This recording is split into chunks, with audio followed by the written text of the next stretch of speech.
Um ator de 81 anos é encontrado morto na frente de casa com uma facada no peito.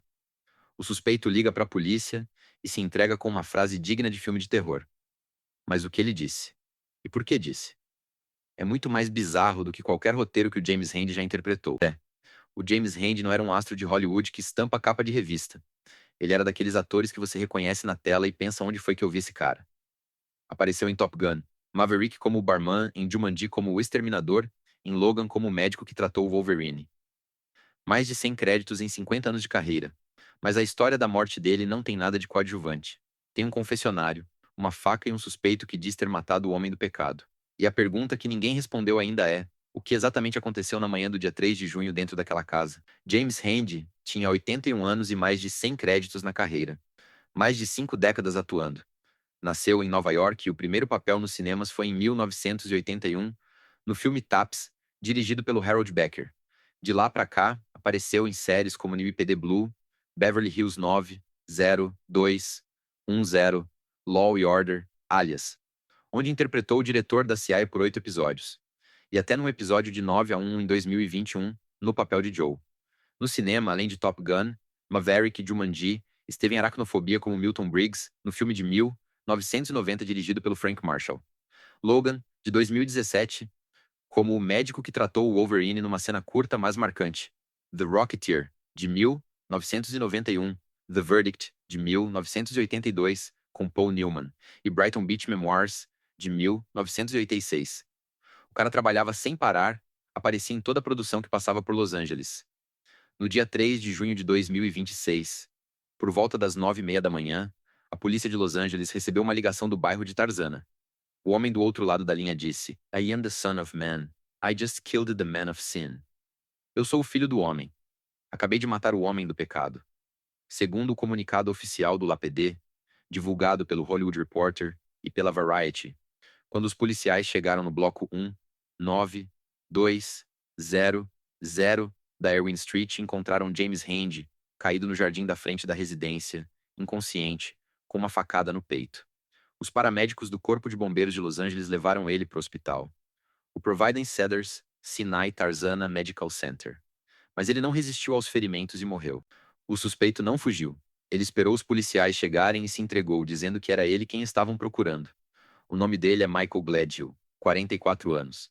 Ele morava na mesma casa com a mãe, que era a namorada do James Randi. Gladhill foi preso e autuado por homicídio.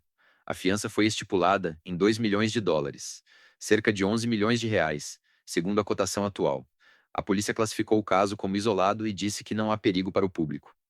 Mas a pergunta que fica é o que aconteceu dentro daquela casa para levar um homem de 44 anos a esfaquear o padrasto de 81 e ligar para a polícia falando em pecado. O representante do ator, o empresário David Shaw, confirmou a Variety. Num comunicado enviado por e-mail, com grande tristeza, posso confirmar que o senhor que foi atacado e morto na quarta-feira em Tarzana era o ator James Randi. Até agora, a polícia não divulgou a motivação. Não há menção à discussão anterior. Não há histórico de violência doméstica registrado. E aí que a história fica ainda mais estranha. Porque a frase do suspeito não parece aleatória. Ela parece ensaiada. Vamos destrinchar a frase. I'm the son of man. I just killed the man of sin. Filho do homem é uma expressão que aparece dezenas de vezes na Bíblia, tanto no Velho quanto no Novo Testamento. No Evangelho de Lucas, capítulo 19, versículo 10, Jesus diz: Porque o Filho do Homem veio buscar e salvar o que se havia perdido. Só que Michael Gladwell disse: Eu sou o Filho do Homem, se identificando com a figura messiânica. Homem do pecado também tem ressonância bíblica direta. Paulo usa a expressão o homem do pecado na segunda epístola aos Tessalonicenses, capítulo 2, versículo 3, falando sobre o anticristo. Ou seja, Michael Gladwell não ligou para o 911 para pedir socorro. Ele ligou para fazer uma declaração teológica, uma confissão com tom de revelação religiosa, como se estivesse cumprindo uma profecia. Isso não é um assalto que deu errado. Não é uma briga de trânsito. É alguém que, aparentemente, achou que estava executando uma missão divina. O detalhe perturbador é que o crime aconteceu dentro de casa, de manhã, num bairro residencial tranquilo de Los Angeles onde o valor médio dos imóveis passa de 1,5 milhão de dólares. O suspeito morava com a mãe e o padrasto. Não há histórico público de violência ou transtorno. E a motivação oficial segue sem explicação. Mas a escolha das palavras na ligação conta uma história que a polícia ainda não quis, ou não conseguiu, interpretar. O que fica no final dessa história é um contraste brutal. De um lado, um ator que passou 50 anos construindo uma carreira sólida, de Nova York a Los Angeles, trabalhando com diretores como o Barry Levinson e o James Mangold, aparecendo em tudo quanto é produção, da TV ao cinema blockbuster. Do outro, um homem de 44 anos que decide acabar com a vida do padrasto e enquadrar a própria confissão como um ato de guerra espiritual, citando Tessalonicenses na ligação para emergência. Não tem final feliz aqui. Mas tem uma pergunta que fica ecoando. Quantas histórias como essa a gente não ouve porque o agressor não ligou para a polícia antes? A saúde mental não tratada, o delírio religioso, a violência doméstica contra idosos. São camadas que o true crime muitas vezes ignora porque prefere o choque da frase bizarra. A frase realmente é bizarra.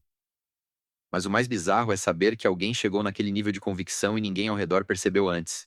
Isso muda como você vê o silêncio dentro de uma casa. James Randi morreu aos 81 anos, com mais de 100 trabalhos no currículo. De TAPS em 1981 a 9. 1. 1. Em 2021. Esfaqueado no peito dentro do próprio Jardim Tarzana. O suspeito, Michael Gladhill, de 44 anos, disse que matou o homem do pecado. A polícia prendeu, a fiança é de 2 milhões de dólares, cerca de 11 milhões de reais, mas a história é real. O que levou àquela facada na manhã do dia 3 de junho? Ninguém sabe ainda. A gente vai ficar de olho e traz qualquer atualização. E você? O que acha que vem por trás de uma confissão dessas? Delírio religioso? Transtorno mental não tratado? Ou tem mais coisa que a polícia não contou? Manda nos comentários. A gente tá moldando esse canal junto.